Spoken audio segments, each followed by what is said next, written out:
Good morning, my little potato chips. How you doing? We Paddy from across the shock, and I done a wee video maybe a week ago, maybe not even that, but it was I just showed off some of my knives, and it was just a selection of case knives and whatever that I had, and I got a great response. And look, the reason I've done it is sometimes this next sentence is no slur on anybody else's channel, but especially watching. Sometimes I get a bit cheesed off with just watching a knife, the size it is, what it does, how good the steel is. And look, I do them videos as well, but sometimes I just get bored of doing them. And I think with lockdown, I've just been bombarded with knives. And let's be honest, the knife companies have just bombarded us with knife after knife. And it gets to the point in my head where they just become all samey. And it's just these, and an awful lot of expensive knives. So I'm doing my I'm going to do my knife collection because I'm now going to start thinning it out eventually after this. But what I'm going to do is I'm going to go through my slip joints and I'm going to go through, look, it's starting off with a Rough Rider. There is some more GECs, there's case, there's older traditional ones. And I'm just going to go through my whole selection bit by bit. I'm going to do an average of about 10 knives, 11 knives, maybe up to a dozen knives each time, and just go through them so that one, it's a record for me, but two, everybody seemed to enjoy just watching that sort of video at the minute. And for me, it was such a pleasure to do and get the response I got. I got a huge response. So I'm going to try it again. I'm just going to continue with this. Hopefully you like it. But I'm just going to do it for those that do like it. And it's not all going to be traditionals, but I'm going to go through all my traditionals first. And I'll do other videos interspersed with it, sort of once a week. It'll be just traditionals. So I'm going to start today and I'm going to do my Barlows. And Barlows is one of the oldest patterns of knives. Look, the origins go back to the 1600s or somewhere around there. It's hundreds of years ago. It started in Sheffield. They made the Barlows. We all know the story of Barlows. And I mean, there's one thing that I need cleared up. I heard that when the original Barlows were made, the reason they put this long bolster on it was the Barlow was typically made, was at the end of a day when they had made all the other knives that they were making with the normal end caps or whatever they had. But the Barlows were the knives that the workers would have made for themselves in the cheaper wood. They wouldn't have had the bone and that, or maybe cheaper bits of bone, offcuts of bone that were chipped, and they made them and put them together for themselves. And the reason the long bolster was there was because the wood they'd been using to make them wasn't as good. It wasn't hardwoods and whatever, it was just basic woods. So the longer bolster gave it more rigidity. So I don't know where I heard that, but I heard it, such a long time ago. And I just wonder if it's true. If anybody else has heard that, was the long bolster invented to give more rigidity? And I know it gives more rigidity to the knife now, as a work knife. But was that the reason that the workers themselves were actually, or maybe they were making them for the local public who couldn't afford the penny knives or whatever they cost at the time? So let me know what you think about that theory, because it actually makes sense to me that that's a reason why there would be a long bolster, because it gives rigidity to maybe lesser materials underneath it. There we go. That's my thoughts. Anyway, let's get started. This is a Rough Rider. This is my biggest by far Barlow. This is the Granddaddy Barlow. And all companies make a Granddaddy Barlow. This is in ram's horn bone. So this is bone that's made to look like ram's horn. And to be honest with you, I think they've done an amazing job for a budget knife. Look at the glorious colour of that. It mightn't be what most ram's horn colour is like, but it gives you that impression that you've got it. And you've got this in a huge big knife. This is a 5-inch handle. I mean, this really is a huge knife. But is it just a knife as a gimmick? No, it's not. And at first, when I seen them, I thought, why would I possibly want a knife? Look, it takes up nearly all of my screen. It's a 5-inch handle, 4-inch blade with a 3 5/8 cutting edge on it. So this is it's by no means a delicate thing to put in your pocket. But you know what I found? Or do you know what this is being used for? Barbecues. What a great knife. You have a big fork, don't you, when you're doing your barbecue, if you're turning your meats and all. But if you want to slice your meat off the bone, what a great big knife to keep you away from anything hot or whatever. You can put it on the stove and cut. So that's what I'm going to use it for. And with the bone, it's not wood, it's not going to get damaged. And then look, this is a cheap knife. It's 440A steel, which sharpens up and will do any barbecue length. It'll cut your meat, no problem whatsoever. But it's something you're not going to worry too much about. If it does get damaged, you can just buy another one or just keep using it, which I would do. But a lovely big knife, and I think the bone on that belies the fact that it's a dirt cheap knife. But cheap and really well made. Yes, look, this back spring here sticks up a bit. That's it. Look at the rest of the fit and finish on this knife. I just think it's lovely. Is it centered? No, but it doesn't touch the sides. There's no rubbing, and I can just pull the blade. Look, there's no rubbing on it. It's a lovely knife, and there's etching even on the thing. Ram's horn bone, just to let you know that it's not ram's horn, it's bone made to look like it. So, there we go. There's the first one. The next one is the other end of the spectrum. This is a Northfield, GEC Northfield. This was made by, I think it's a special order for Mike Latham in America. This is a two-bladed Barlow, and this has, I keep saying this with it, but look at that clip point. Is that not just beautiful? Lovely, lovely knife. And this is a full hand grip. This is a work knife. If you want to do some work, this is the knife for you. Really thinly ground underneath, but just a beautiful, look at that swedge at the top. And it's not a fine point, but by gosh, it can get in wherever you want it to get into. But just a lovely cutting blade with a nice bit of belly for cutting on a board or whatever. Just a beautiful knife. Beautiful big Barlow. And the secondary blade in this is just your typical, there's a little Wharncliffe, or sheep's foot I should say. Is it Wharncliffe again? I done that the last time I had this knife out. Little sheep's foot blade. So useful as a package opener, a detailed work. It's just a lovely, lovely knife. Very expensive, but it's the rarity. And, everything at the minute, everybody says, that, GEC are expensive because they're rare, they're hard to find. Yes, they are. And I have spent years trying to find a way to get GECs. And I've found a way to get them. But it's not always cheap. You have to pay for them. And to be honest with you, if it's what you want, it's still less than most average modern knives, but you're getting blade material, fit and finish that is second to none. Look at that. Second to none. So if you want them, you have to find them. There's no point saying, they make them too hard to get. Well, go buy a Sugarov. See how easy it is to get something like that. And that's my answer to that now. It's, go buy your high-end modern knives. They cost $1,000, but it's very hard to get them. These are not $1,000.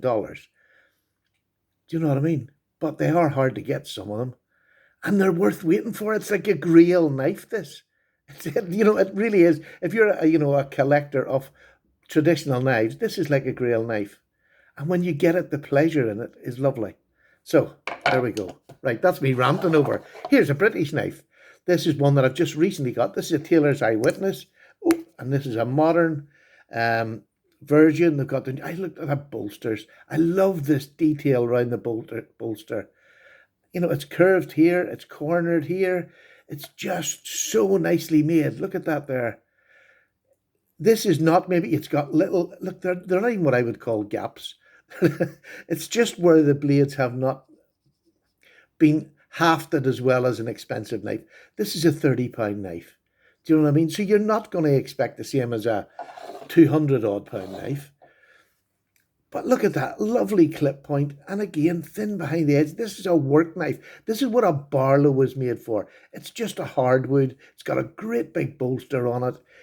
It's solid. It's a work knife. It's a four-finger because of the big, fat, juicy bulbous end on them. It just is a lovely, lovely work knife. And for 30 quid, you can't go better than that. The blade steel is not great, but it's dead easy sharpened. It's dead easy sharpened. So there we go. And that's listen to that. For a £30 knife, look at the blade centering, up the middle. Taylor's Eyewitness, absolutely beautiful. Right, next one is a German knife, and I don't just go for GEC or Case. I like knives from everywhere and every price range because they all give me pleasure. They do not have to cost a fortune. So you can start your, like I did. I started off with Rough Riders and really cheap branded knives. This is what do you call it? Henkel, Swilling and Henkel. It's a German brand. A lovely, lovely Barlow. Beautiful jigged bone. That's one of the nicest jigged bones I have seen. And I won this in a raffle. I was really lucky to win this in a raffle. Beautiful. And the blade is frosted and it's got the name of the company and the two men there. On the blade, a lovely blade. And this again is a two blade.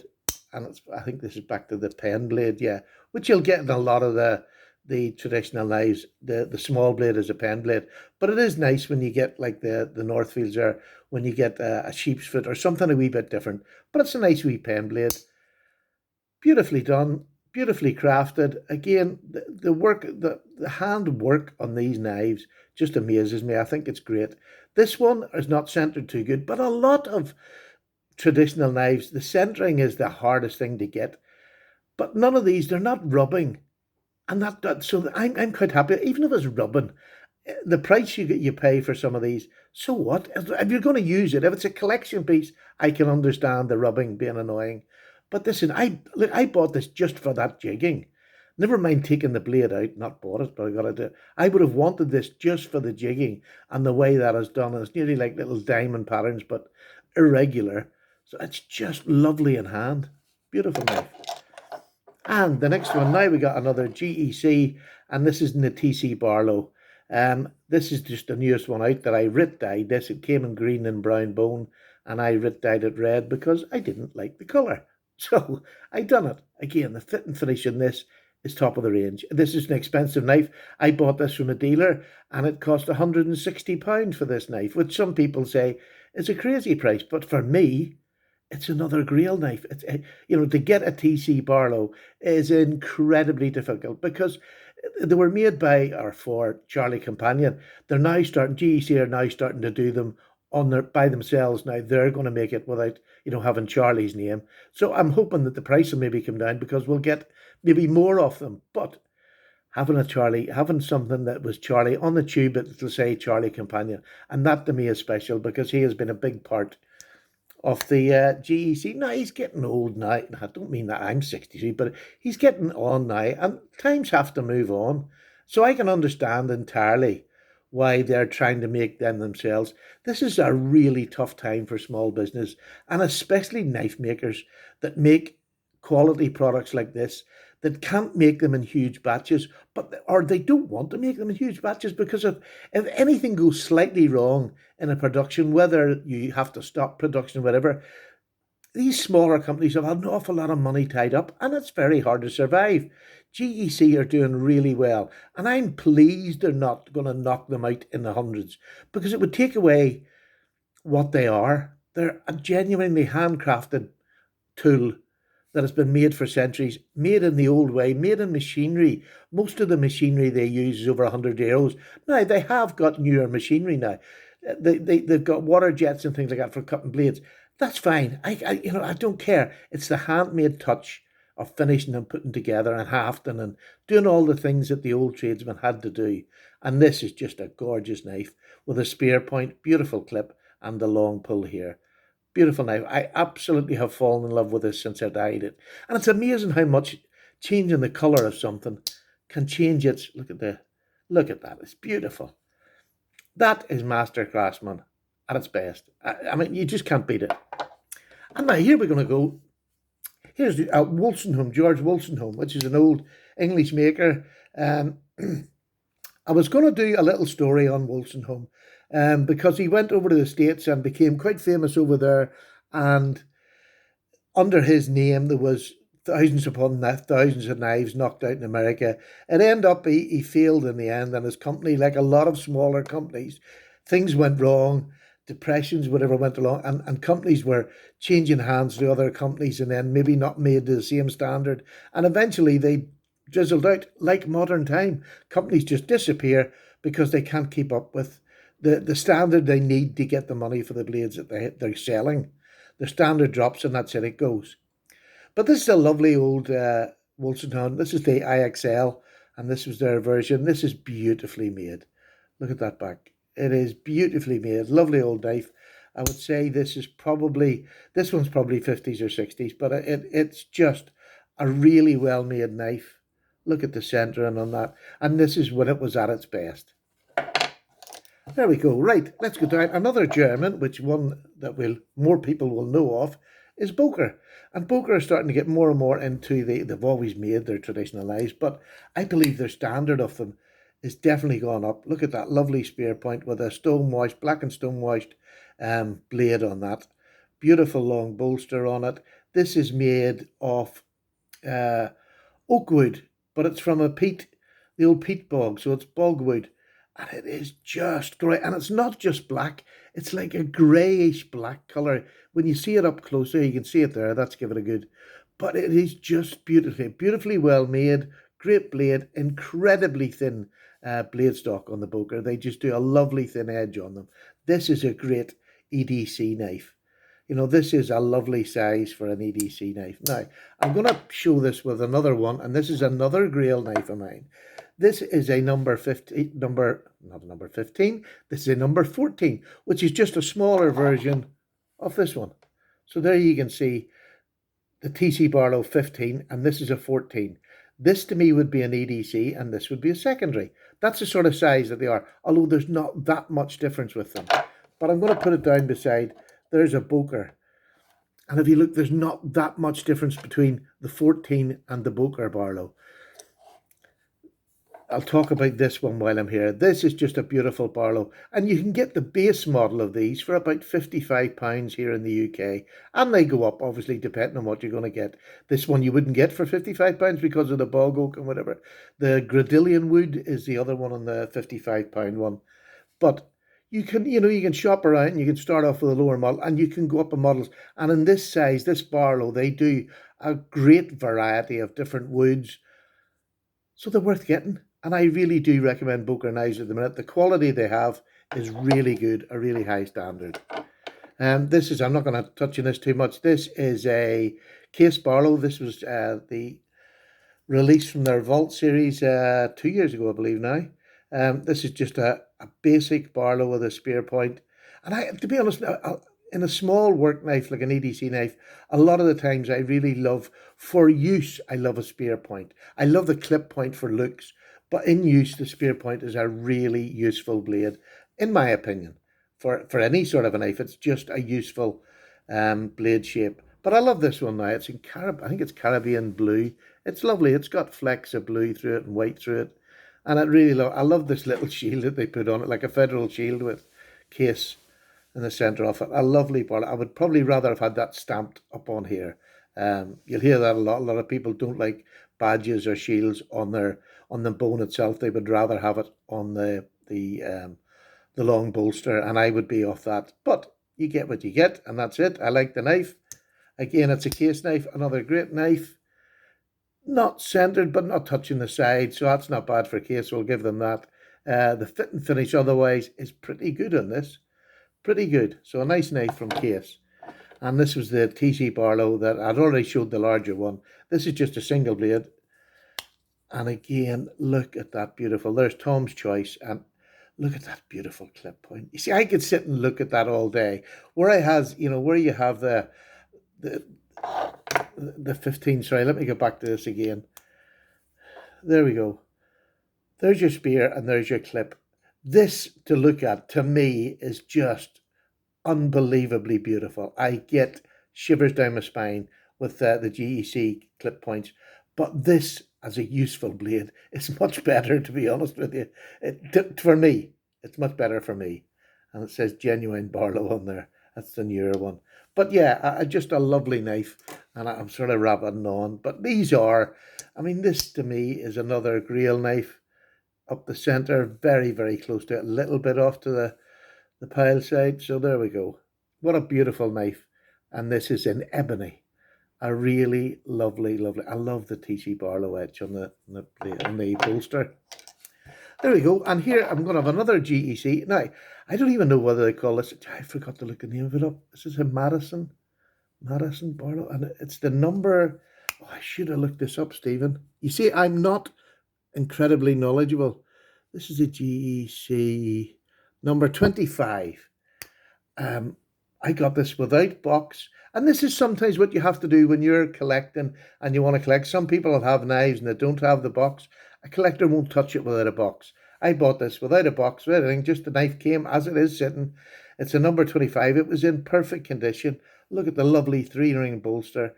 Just beautiful. Now, I would call this a Barlow. I'm not sure if GEC even call it a Barlow, but I wanted to include it because it's a beautiful knife. And to me, it's a Barlow. It's about a third of the size. The Barlow, that's what it is, about a third of the bolster, about a third of the size of the handle. That's close enough for me. It looks like a Barlow. I love it. Look at that sheepsfoot blade, though. Is that not just gorgeous? This is a stocky little knife. It's a fat little knife. This has got, if you can see it, some of the nicest snake wood I have ever seen on a knife. It is stunning. Really is. It's better in hand than it is on this here. But it is just beautiful snake wood. And it's a stocky, it's a 3-finger. My 4th finger just goes around the back of it. And look at that for a blade. You can get so much work done with this. I love it. But there's another reason to get something. If somebody hasn't got the box, if it's been used, don't worry about a knife being used. If you're buying the knife to use, what the hell does it matter if they're staining on the blade? All these are $10.95. Well, not all of them. Most of them are $10.95. Clean it up when you get it. I mean, it's just as simple as that. I mean, if it's going to be a user, don't worry. So if you want these expensive knives, and this would have been a really expensive one on its time. It's not a common pattern, the 25. So and all sorts of people use these. This is just a great little work knife. And I'm going to finish with my cheapest knife. And it still gives me pleasure. This is a little Rough Rider. Now, this is a lockback, but to me, it is a Barlow. It has that Barlow shape. It has a clip point blade. It locks up incredibly. Little bit of wobble on it. I'm not going to lie, there is a little bit. But all I've got to do is hit the back of that with a peen and hammer and it'll lock it up. But it's got Rough Rider etched in red. But there's a beautiful knife. Look how detailed that handle is. Mother of pearl. I mean, all these cracked, it's nearly like cracked ice, and it's just beautiful. Abalone. Just a lovely little, and these are all individual pieces cut to go on here. And for a knife that's under £10, probably. In the States, this will probably be $5, $6. Just a great little knife. Yes, there's that little bit of, it's actually got worse. I used it for a cut test or something not so long ago. So I need to just hit it with a wee peen and hammer or put it in the vise and just clamp it a wee bit. And it'll take that wobble out of it. When I'm holding there's no wobble. But when I let go, you can see there's just that little bit. But hold there, it nearly takes it all away. So I'm going to finish and leave you looking at a Rough Rider. And just to let you know, my collection is varied in price, varied in style. And I hope you enjoyed this. I'm going to do more of them. I'll probably do my multi-bladed knives. And I'm going to try not to use ones that I've used in other videos before. But you might get a little overlap because I'm not the brightest. Take care. Paddy's away for a cup of tea. All the very best. Bye-bye now. Bye.